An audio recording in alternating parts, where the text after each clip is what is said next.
how can that be? What now? Who, me? How can that be? Not able to comprehend it.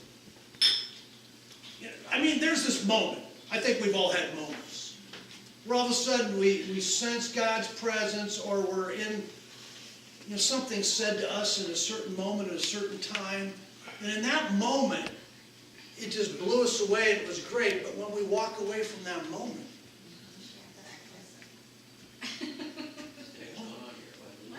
wait a minute. Wait. How do I break the news to Joe?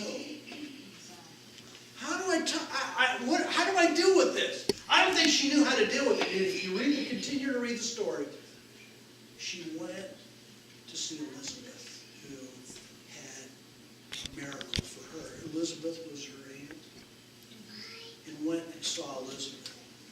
Camped down there for a while. Joe, I'm going to see Elizabeth. I heard she's got a child and everything. She's the barren one. I'm going to go.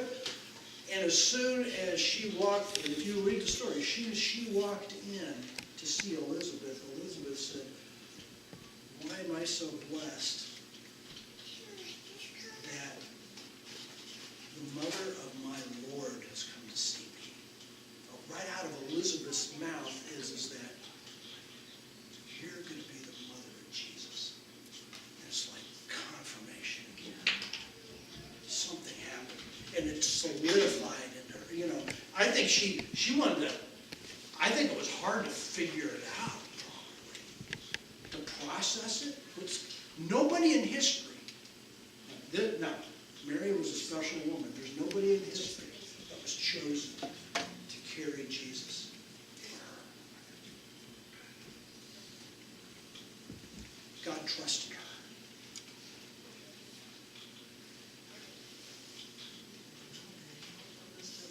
God trusts each of us in this moment of history in the same way. He's given us responsibilities. He's given many of us children. How do we handle them? He's trusted us with that. Now, the part of the story with Elizabeth, you think the purpose of that, I guess, would be for others at the time to believe Mary. It was a combination of different things. Born out of Elizabeth was who? John the Baptist. That's where John the Baptist came in. He was the forerunner of Jesus. He came before Jesus came, and he says there, and John the Baptist preached out in the wilderness. He was the last of all the Old Testament preachers. It was John the Baptist, and he came before Jesus. He was a forerunner. Is the Spirit of Elizabeth. And the Spirit of death. What a time that was. It was a time of tremendous unrest in Israel. They were oppressed by the Roman government. And what I've heard, and I absolutely believe this, where there is tremendous unrest, God is doing tremendous things too. Absolutely believe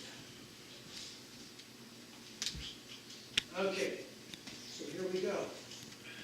We go to Matthew now. Matthew picks up the snippet of Joseph's story. This is how the birth of Jesus the Messiah came about. His mother Mary was pledged to be married to Joseph. But before they came together, how do you like this? She was found to be pregnant. Wait a minute, she was found? How do you find someone to be pregnant? Let's think about this. How does this happen? Look, come on now. How do you discover someone's pregnant? This has nothing to do with, because they did not have sex yet. There are obvious signs. the belly gets bigger. What now? The baby bump. The baby bump? Okay, there's signs. Sometimes morning sickness. Back in that time in their culture, their clothing was a lot different than our clothing is today. But she stayed with her aunt for several till the baby was born, didn't she? Well, 3 months or something, I don't know. Probably Till- wanted to. Till Elizabeth, Well, she was no, gone for a while. till Elizabeth's Yeah, baby 3 was months. born. That's That was 3 months. And then she came home. And then she came home and then, Yeah. Doesn't say anything about her parents at all. I mean, that's a total void here, but I'm sure that they had. she a was, big but the way influence it's on her. said here, she was found. Yeah, Found! yeah.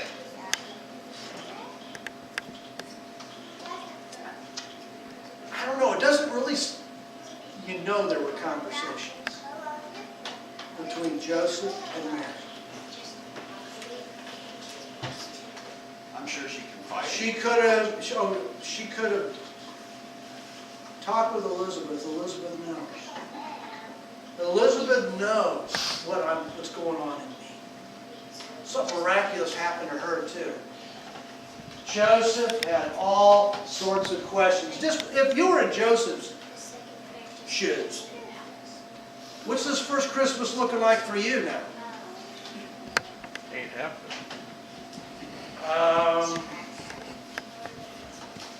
This whole marriage, and the way things are planned, is going a different way. How many know before God blesses us up, before He blesses us up, Oh, yeah. we get messed up before we get blessed up?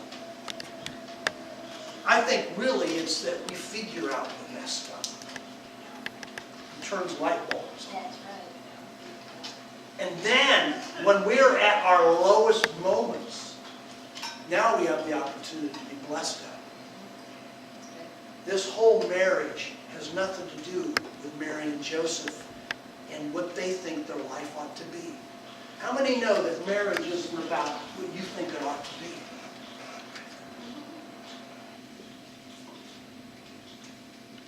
God has a major big plan when He brings people together.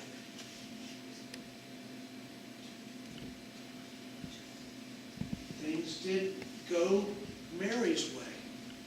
It wasn't her idea to have this child. It wasn't Joseph's idea. Now, a question that I have. Why didn't the Lord come to Joseph first?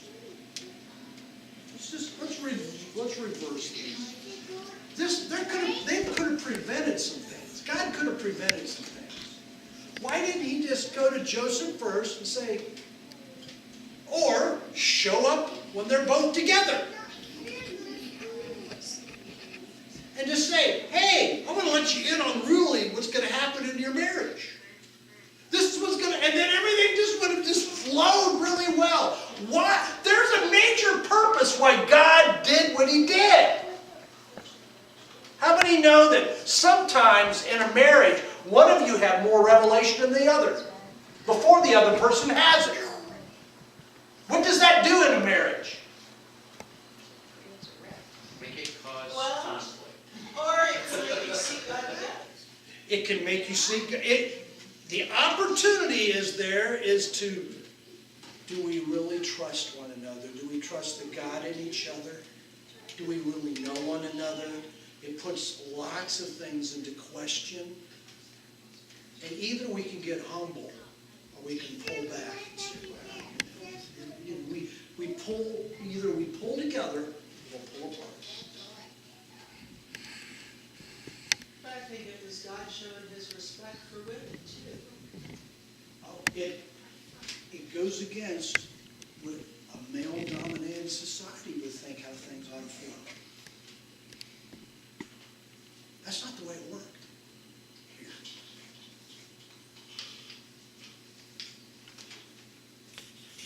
Mary was pledged to be married to Joseph, but before they came together, she found the covenant through the Holy Spirit.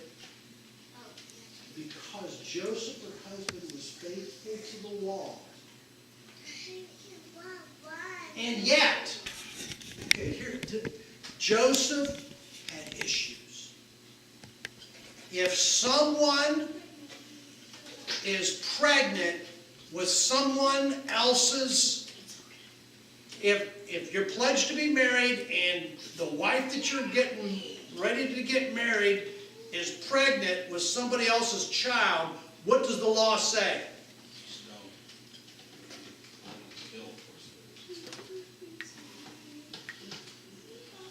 Well, Sometimes they kill them both.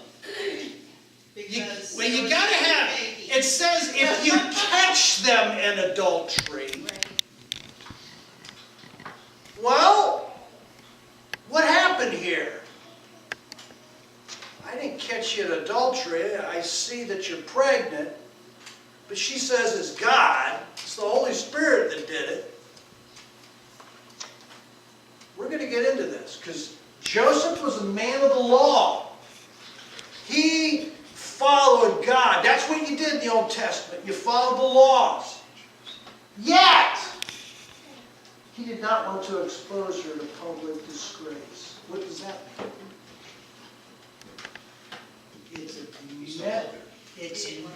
It's messy when there's a pregnancy. It's not between the husband and the wife and somebody. There's another, she's pregnant by someone else. It's really messy. How many think about Christmas and you think about shame and disgrace? That's the way it was for Joseph. Not only was Mary going to be shamed, the shame was going to come.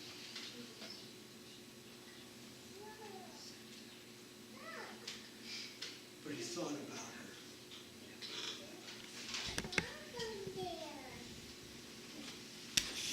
That He chose to verse say, makes it look like he was, he had he in was on the mind, fence, he didn't know one way or another. he had in mind to divorce her quietly. And I can't stay married. How could he divorce her when they weren't married? Well, there was like a year prior to the marriage event where they were considered married. Back then, when you were married, an engagement meant you were married back then. There was 2 steps to the marriage. One was officially making it, the other one was setting up your home when the official date was going to happen. They were married by law. He's going to divorce her quietly. Okay, what do you suppose Joseph was thinking and figuring? There we are. I'll just pause it right here. This is the snapshot. This is where Joseph is. What was he thinking and feeling? Let's get all over it together.